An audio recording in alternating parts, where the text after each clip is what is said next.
Assalamualaikum warahmatullahi wabarakatuh. Jumpa lagi bersama saya Hairul S. Siregar MPD, Buya UKS Hamka Muda Pasaman, dalam program dakwah senja. Kali ini kita akan berbicara soal tema singkat, menarik, dan cocok untuk anak-anak muda. Bimbang mencari jodoh. Bimbang mencari jodoh ini akan kita pahami dari sebuah kisah cintanya orang tua Imam Syafi'i radhiyallahu anha. Kita tahu di Mesir zaman dahulu, saat ada seorang pemuda yang soleh, dia bimbang dalam mencari jodoh. Lalu dia pergi ke sebuah perjalanan menuju hulu sungai. Begitu dia capek dan berhenti, ternyata ada apel yang hanyut. Diambil secara spontan, lalu dimakan. Setelah dimakan kenyang, alhamdulillah, lalu dia berpikir, siapa pemilik apel ini? Astagfirullahalazim. Begitu dia memahaminya. Lalu dia menelusuri ke hulu sungai, ketemu dengan sebuah kebun apel. Kemudian ada satu pohon apel yang condong ke sungai. Lalu ada bekas gantungan buah itu masih terlihat basah. Dengan spontan dia masuk kebun apel, minta izin kepada yang punya. Ditemuilah seorang orang tua yang berperawakan menarik dan sejuk untuk dilihat. Kira-kira dalam bahasa kita good looking lah, kira-kira begitu. Tapi ini versi orang tua ya. Teman-teman, apa yang terjadi? Dialog ini pun mulai.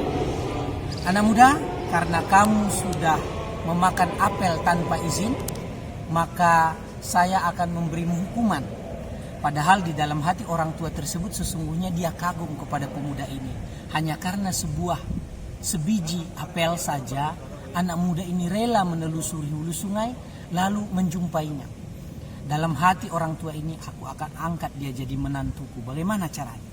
Nah, ternyata singkat cerita, teman-teman, anak muda ini diberi hukuman. Mau tidak mau dia menerima dengan ridho. Masih dalam pikiran galaunya itu bimbang mencari jodoh. Justru itulah yang diberikan oleh orang tua ini sebagai ujiannya. Apa? Menikahi putri orang tua pemilik kebun apel tersebut. Sementara cerita orang tua ini, putrinya itu tidak punya tangan, cacat. Tidak punya kaki, tidak punya mata, tidak punya telinga, tidak punya mulut. Waduh, galau juga nih. Kalau kira kita yang ditanya sebagai anak muda, ntar dulu kan masih berpikir begitu. Namun karena kebeningan hati seorang pemuda itu dan kebimbangannya dalam mencari jodoh, barangkali inilah cara Allah menemukan jodohku. Nah, jadi dia titip ke Allah. Singkat cerita, terjadi pernikahan. Lalu setelah pernikahan, ketika memasuki malam walimah atau malam pengantin lah bahasa kita ya, kira-kiranya begitu.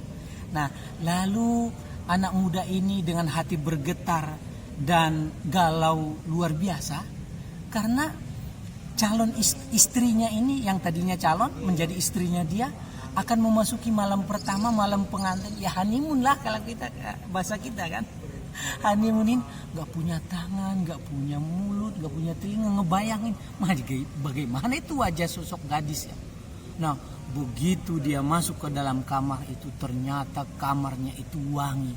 Tampaklah dari pintu baru dibuka sebentar, hatinya berdesir melihat bukan gadis yang cacat, tapi penampakan sosok bidadari, kawan-kawan. Aduh, luar biasa. Tapi di situ hatinya langsung berbalik kanan. Dia wajahnya muram, pikirannya tambah galau. Dia kembali keluar menemui orang tua tersebut. Ditutup pintu kamar pengantin. Tentu sang pengantin perempuan kan merasa sedih lah, kira-kira begitu. Nah, beberapa waktu kemudian dia tanya, kata bapak bahwa putri bapak itu yang saya nikahi cacat tangan, cacat kaki, cacat mulut, cacat telinga. Ternyata bapak berbohong, saya tidak mau. Waduh, udah dikasih yang bagus, malah kembali lagi ke pernyataan yang komitmen di awalnya, sesuai akad.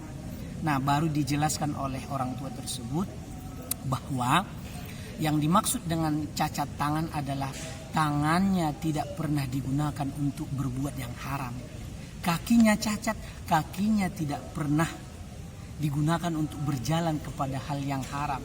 Matanya buta, matanya tidak pernah untuk melihat yang jelalatan. Kemudian telinganya, mulutnya, begitu seterusnya. Barulah dia menyadari, oh begitu. Lalu dia kembali lagi ke kamar pengantin.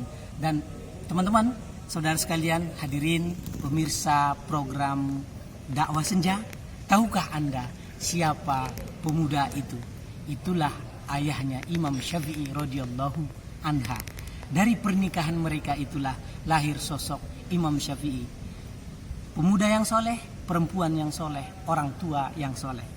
Kesimpulannya, sebagai penutup di dalam dakwah senja ini, mengutip hadis riwayat Imam Bukhari nomor 4802, dicatatkan juga oleh Imam Muslim 1466, an Abi Hurairah radhiyallahu anhu, dari hadis Abi Hurairah, semoga Allah meridhoinya, anin Nabi sallallahu alaihi wasallam qala, dari Nabi sallallahu alaihi wasallam mengatakan, tungkahul mar'u li arba'ah. Nah, jadi kebimbangan teman-teman dalam mencari jodoh ini, bimbang mencari jodoh, diselesaikan dengan ini solusinya, guys. Cepatan. Asik. Nah, apa yang pertama? Dinikahi karena 4 hal. Pertama, limaliha, wali hasabiha, wali jamaliha, wali diniha, fazfar bizati din, taribat yadaka. Asik. Apa nih maksudnya kira-kira nih? Seseorang itu dinikahi karena 1, karena hartanya, kemudian 2, karena hasabiha, karena keturunannya, kemudian yang ketiga jamaliha, karena fisiknya bagus, kemudian walidiniha, syarat yang keempat adalah karena agamanya. Bahasa kita nih, orang yang sudah berada di perantauan tanah Jawa atau bahkan bahasa Sumatera, bibit, bebet, bobot. Nah, itu bahasa kita.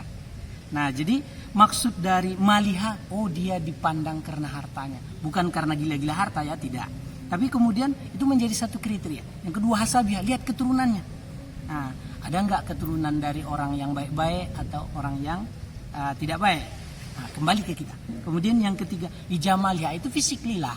Manusia itu, jadi handsome itu dan beautiful itu relatif.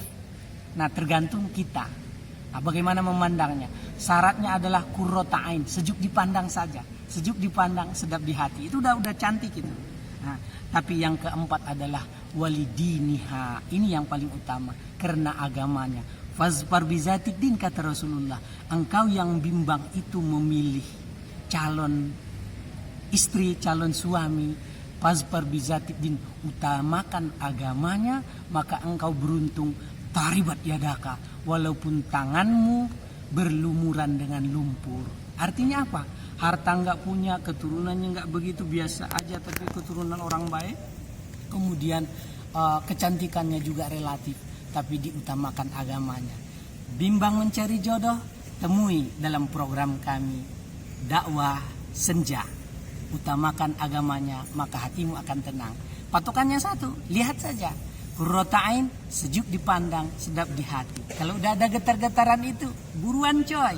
Assalamualaikum warahmatullahi wabarakatuh. Dakwah Senja. Dadah, jumpa lagi.